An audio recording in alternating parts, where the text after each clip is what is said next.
Shalom. Today's message, I find it very compelling and thought-provoking that I must share. I recently came across a post from someone who is a mutual supporter, right? And that message stated, sexual discipline is not the goal. Financial discipline is more substantial. It's more rewarding. And I didn't comment. I shared this among my team for us to be able to dive into it. As soon as it came, those words left my lips, even though they weren't mine. I can see the reaction on the faces around me as if I was saying that the Titanic has reemerged in the middle of the Atlantic Ocean. It was that absurd. The faces, the puzzling, it was very evident, right?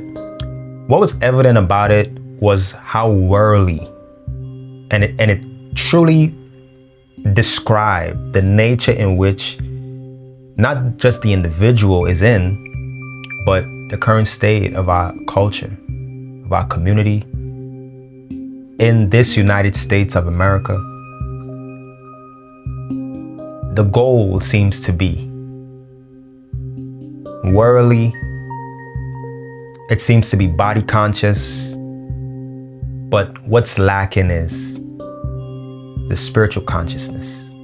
And I hate to have to put the word spiritual before consciousness because it sounds a bit redundant, but it's an emphasis on the point that there's so much awareness in how the external shows up and the appearance and the validation that comes with it, that there is a need to put spiritual in front of consciousness so we can divert the minds, returning to the right place, which is the source.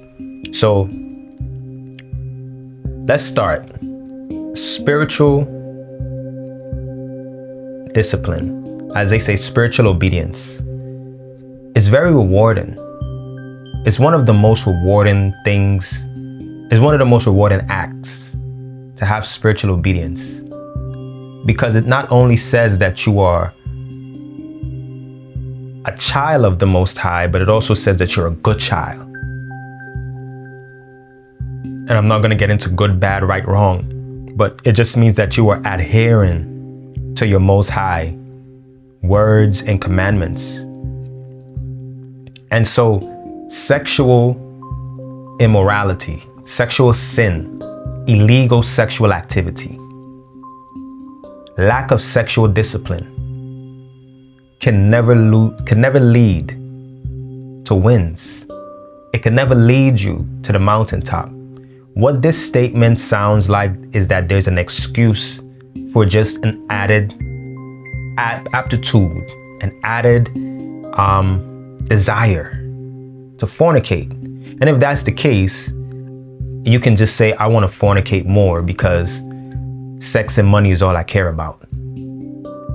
That's more so respected, right, than to put it as if it is morally right or morally more sound. Speak your truth, by all means, but your truth isn't more sound than the laws, the covenant of the Most High. I would like to share, because I believe every religion has these similar sentiments, right? The Quran states, and I'll give you the exact surah. And let those who find not the means to marry keep themselves chaste until Allah enriches them from His bounty. The Bible states, Give not thy soul unto harlots, that thou lose not thine inheritance. And the Tanakh. The Tanakh states, he who loves pleasure will become poor. Pleasure in this capacity is speaking directly about fornicating. It is not speaking about eating a piece of candy or drinking your favorite juice. It is speaking directly about one who cannot control one's impulses, because to have the thought is already the sin. To carry it out is even worse. So why would all three books, the Quran, the Bible, and the Tanakh, state parallel messages? These are three books from three different religions,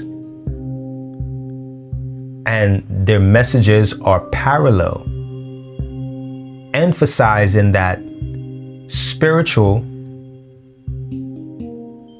can only be purified through abstaining from fornicating, and only then the rewards shall come. Why would all three religions and all three books emphasize on that? It is because sex is a covenant with you, your partner, and the Most High. Sex is calling on the Most High to create. Why? Because in that act, it is for creation. The scripture says, go forth and multiply. So, to multiply, to be prosperous, is what now you call on the Most High in that act to aid you in the creation. Because sex, or what we say sacred union, is a measure in which we create, we procreate. So we call it on the Most High. So every time you do that act and it's outside of the covenant of the Most High, meaning marriage is supposed to be present. The reason why marriage is supposed to be present is because when the woman shares herself with her partner for the very first time, that secretion, that bodily fluid, it may be blood, but what happens there is that it creates a binding effect, and it sends a message to the Most High that this is my partner, and this is who I would like to be in your covenant with in order to become one, so we can do the thing that you put us here to do, procreate. Abundance, legacy, so on and so forth. Our inheritance comes from this act. You say a great man leaves an inheritance for who? His children's children. Not just his children, but his grandchildren. So, how can your inheritance be intact when you have shared this sacred moment with a woman or a man who in which has not even committed to self in certainty to say, I know what I want? The self-respect and the dignity that person shows lack of, because they would not even say, in order for me to lay with you, I must first provide a plan. Here's my plan. We need to get married. See, a man comes with security because a man comes with surety. So the seed comes with a blueprint. And so that blueprint comes with a plan that must be set in motion. So a man is not going to come half-ass. From day one up front, he knows what he's supposed to do. That's why men are the leaders in finances and business. Because lifetime decisions sometimes need to be made in 30 seconds to a minute. And it has to be sure. And then that man has to be the leader that brings everyone on board with that idea or that decision that he made within 30 seconds to a minute, without backpedaling. That's how certain and sure a man has to be. It's in our loins, it's in our creation, it's in the DNA, it's in the seed. So that surety has to transition over to the sexual discipline. Because the sexual discipline is gonna show for certain that there's purity there. It's gonna entail that this individual knows where the Most High and who the Most High is, where the Most High is and who the Most High is. The Most High dwells within this temple in which you call your body. And you will identify who the Most High is. And then you would know those laws. So when you don't have sexual discipline, you will attract so many other things that will take away from your peace. It will take away from your prosperity. It will take away from so many other things. Your pedigree. Your pedigree is your ability to go out and work and provide and have that long-lasting stamp that this is who I am. That's your pedigree. It's for your children to come behind and say, my father's pedigree was, he's a hard-working man, he's dedicated, he's consistent, but above all, he's a man of God. He never did nothing without God. When you have sexual immorality in your fiber, we call that illegal sex. Sexual sins, fornicating. There's no sustenance, there's no source in which can replenish that because there's no covenant that was made. And so you're calling on the Most High prematurely, like the boy who cried wolf. You call on the Most High, you knock, because you're fornicating. The Most High thinks that it's but he's the Most High is like, oh wow, oh you're just fornicating. Oh, so you really don't need me. Oh, so you're really not gonna have this baby. Oh, so you're really not even gonna try to manifest a better reality. Because sex is not just for only having babies. You can bring forth, you can birth ideas that you are trying to manifest from the mind. You can use your creative energy to put that in motion. And it can be governed by the same Most High, the same source. It's called sacred union. In India, they call it Tantra. In ancient Kemet, they call it Ankin.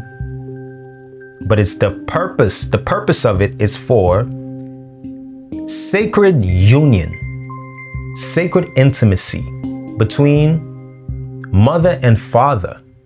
They call that in Buddhist tradition, Yabyum. These things are here for a reason. So when a man is out having sex with multiple women, number one, his life force and energy is not at 100%. He's already depleted. And the trials and tribulations that he's bringing upon himself, he may not know the origin.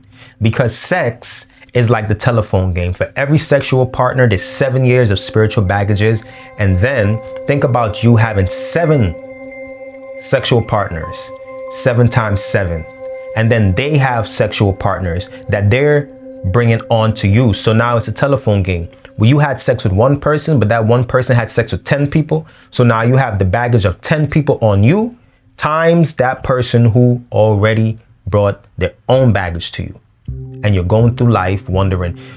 I'll give you a perfect example. You ever had a moment in which you thought about someone or something pertaining to that person that was so left, so far off, but it's a person in which you had an experience with 5, 6, some years ago? You ever hear of 2 people having a child, but then that child comes out acting not like the mother, not like the father, not like either of their relatives, but sometimes like a previous partner that one of them had? You ever also heard that the child doesn't look like the mother or like the father, even though the DNA says he is the mother, she is the father, but the resemblance might be of a previous partner or an unknown source? Because our minds can't remember and put it together, is because spiritual baggage is not just about having sex with a person. It's about the womb holding space for something that don't deserve to be there. It's debris, it's baggage. And so males, you're not off the hook. Just because you don't have a womb, that doesn't mean you don't have spiritual baggage. The ankh, your phallus, your rod, it still holds energy. It still carries energy. That's why it's also a tool used in the process of sacred union. So I say all of that to say, there has never been a time in world history where a harlot in form of a man or a woman turns up or turn out to be the most prosperous or the most righteous. I will leave you on this note.